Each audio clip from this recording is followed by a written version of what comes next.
Friends, welcome to Hema's vlog. இன்னைக்கு இந்த வீடியோவில் நம்ம தக்காளி சட்னி எப்படி பண்ணுறது அப்படின்னு பார்க்கலாம். ஸோ டேஸ்ட்டாக இருக்கும். கண்டிப்பாக இட்லி தோசைக்கெல்லாம் ஒரு செமையான காம்பினேஷனாக இருக்கும். வாங்க நம்ம எப்படி பண்ணலான்னு பார்க்கலாம். ஸோ இது ஃபஸ்ட் டைம் என்னோட சேனலில் பார்க்குறாங்க, சப்ஸ்கிரைப் பண்ணிவிட்டு இந்த வீடியோ பிடிச்சிருந்தா ஒரு லைக் பண்ணுங்கள். வாங்க இப்போ நம்ம வீடியோக்குள்ளே போகலாம். ஒரு ஸ்பூன் ஆயில் ஊற்றிருக்கேன். ஸோ நல்லெண்ணெய் ஊற்றிருக்கேன். அது கூடவே ஒரு ஸ்பூன் ஜீரகம், ஒரு ஸ்பூன் உளுத்தம் பருப்பு, ஒரு ஸ்பூன் கடலைப்பருப்பு போட்டு நல்லா ஃப்ரை பண்ணிக்கலாம். ஸோ அது கோல்டன் கலர் வர வரைக்கும் நம்ம நல்லா வறுத்துக்கலாம். அப்போ தான் அது கொஞ்சம் டேஸ்ட்டாக இருக்கும். ஸோ நம்ம பச்சையாக போட்டுட்டோம்னா அது வாசனை ஸ்மெல்லு நல்லா இருக்காது, உளுத்தம் பருப்பு கடலைப்பருப்பு.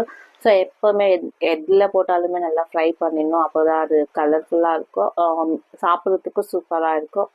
ஸோ நல்லா வறுத்துட்டு அது கூடவே நான் 4 பச்சை மிளகா, 4 காஞ்ச மிளகா போட்டேன். எப்போவுமே காஞ்சி மிளகா பச்சை மிளகா வெடிக்கும். ஸோ பார்த்து உஷாராக சேர்த்துக்கணும் அது கூடவே.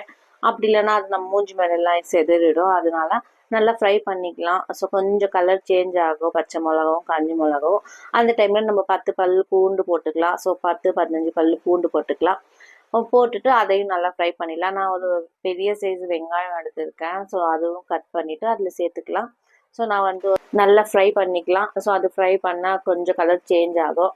இது நல்லா கலர் ஆகணும் அப்படிங்கல. ஸோ ஒரு மாதிரி கண்ணாடி பதம் வந்தால் போதும் வெங்காயம். ஸோ அது வரைக்கும் நம்ம நல்லாவே வறுத்துக்கலாம். ஸோ இது கொஞ்சம் பொறுமை வேணும், ஏன்னா வதக்கிறதுக்கு கொஞ்சம் லேட் ஆகும். ஸோ அதனால தான்.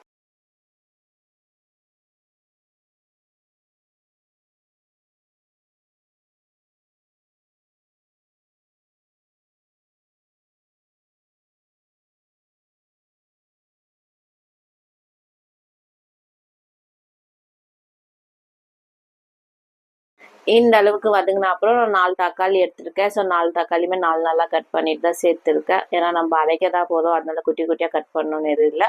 அதனால நான் 4 தான் கட் பண்ணிட்டு சேர்த்துருக்கேன். ஸோ அதையும் போட்டு நல்லா வதக்கலாம். அது கூடவே நான் 1 ஸ்பூன் உப்பு போட்டுக்கோங்க. ஸோ உப்பு போட்டுட்டு நல்லா வதக்குங்க. அப்போ தான் அது கொஞ்சம் சீக்கிரம் வதங்கும். அதுக்கப்புறமா நான் ஒரு நெல்லிக்காய் சைஸ் அளவுக்கு புளி எடுத்திருக்கேன்.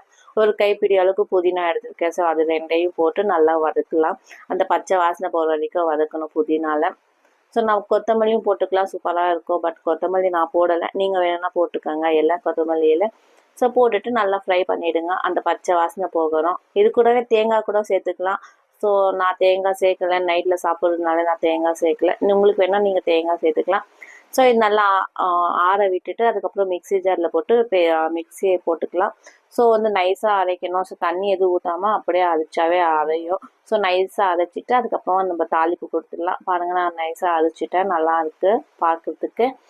அதுக்கப்புறமா நான் தாளிச்சிக்கிட்டேன். ஸோ ஒரு எண்ணெய் ஊற்றிட்டு கொஞ்சம் கடுகு, உளுத்தம்பருப்பு, கடலைப்பருப்பு, அதுக்கப்புறமா கருவேப்பிலை போட்டு தாளிச்சிட்டு அதில் போட்டேன். இது தோசைக்கு சர்வ் பண்ண வேண்டியதுதான். ஸோ சூப்பராக இருக்கும். கண்டிப்பாக ட்ரை பண்ணுங்கள் வீட்டில்.